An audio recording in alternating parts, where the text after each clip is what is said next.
Reset the calculation, and go to the floor level as specified in diagnostics. Select all elements referred to the floor level.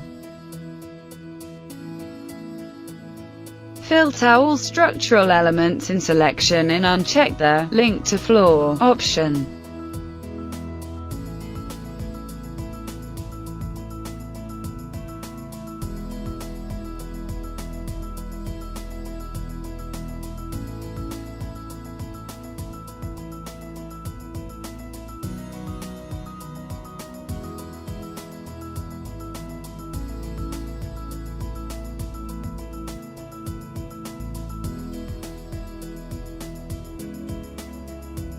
Define the new floor level height using the column or wall structure's heights, with elevation from floor level equal to 0.